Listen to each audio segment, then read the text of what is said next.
Okay, so good day once again to everyone, especially to my special student today, a special student, pangit pakinggan pala, no? To my very diligent student na lang, no? That makes this session special. No?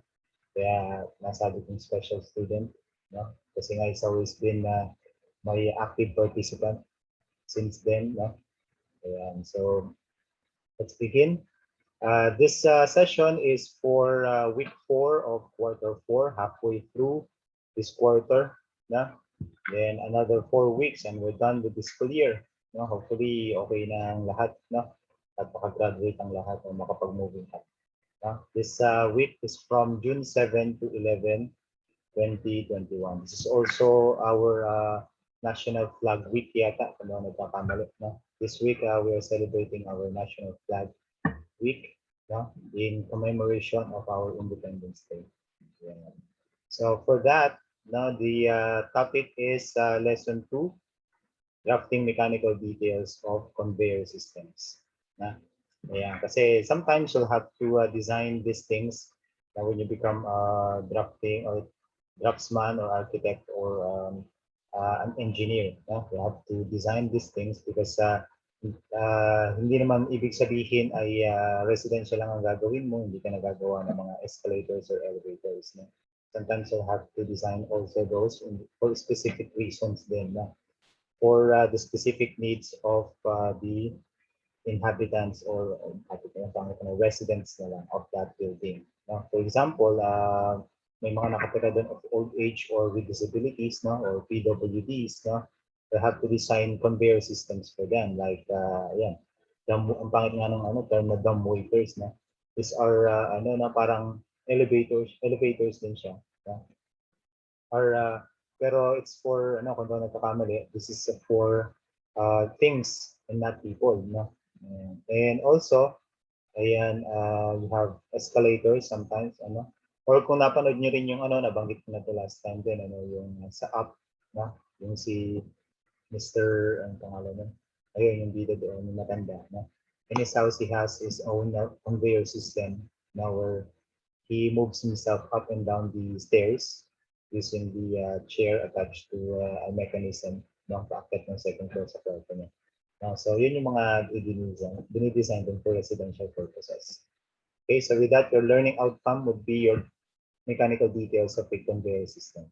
Okay, so for the learning activities, you have to work on quarter 4 module 2, drafting mechanical layout and details using CAD. But this time, you will only focus on lesson 2 from page 6 to 9.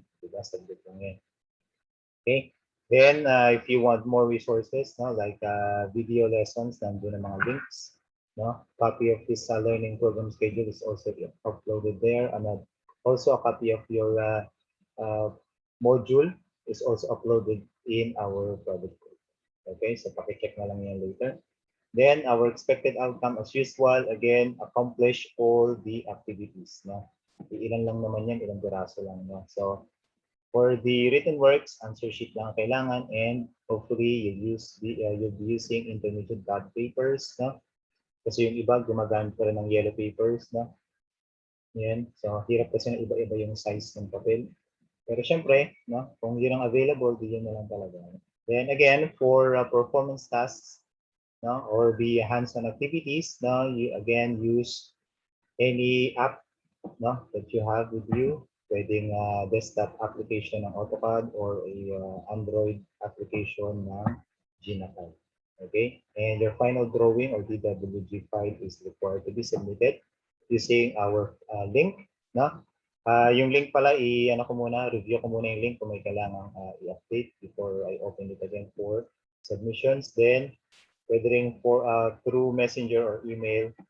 And again, screenshots is still accepted, pero sana as much as possible, drawing file ang i-send ko sa akin. Okay. Then again, if you are having any concerns with our activities during this week, please do inform me as soon as possible para magawa natin ang paraan. And let's now look into your module.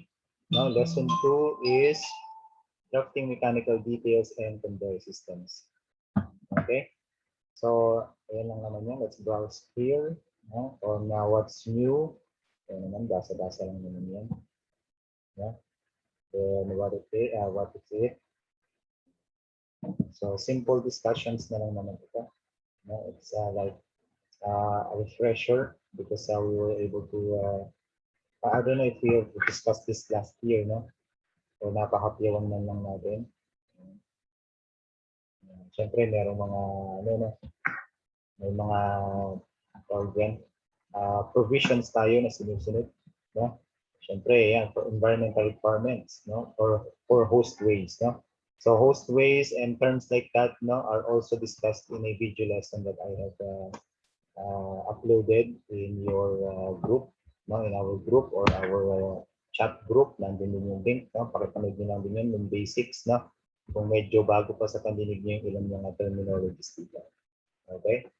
So, yan, syempre, dapat may maintain temperature between 400 degrees Fahrenheit to, yun lang, parang bakit sobrang taas ito. Siguro may typographical error na ito. Yeah?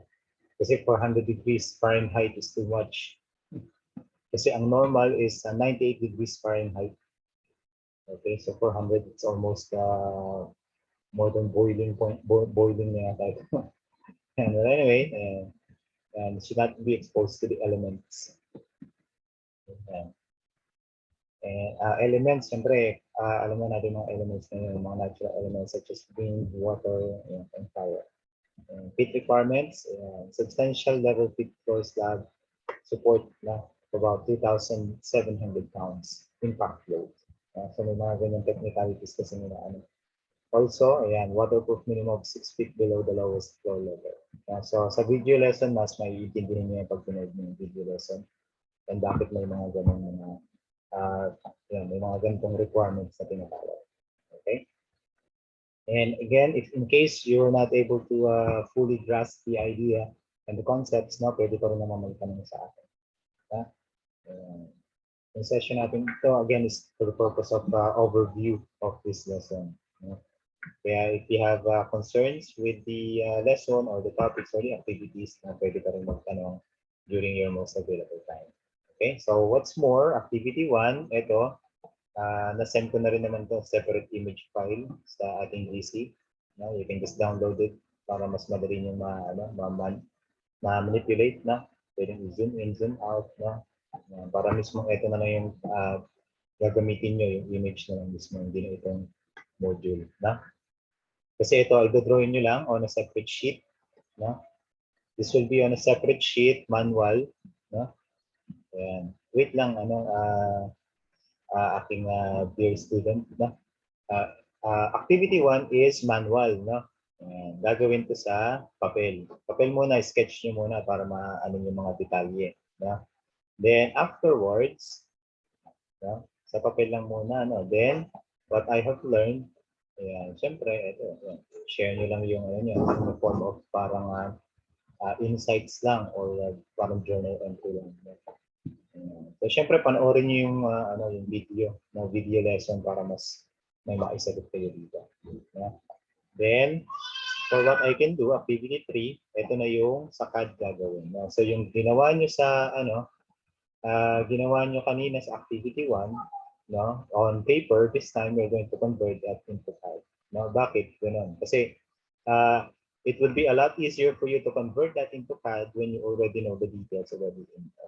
When you already tried drawing that on paper. Yun ang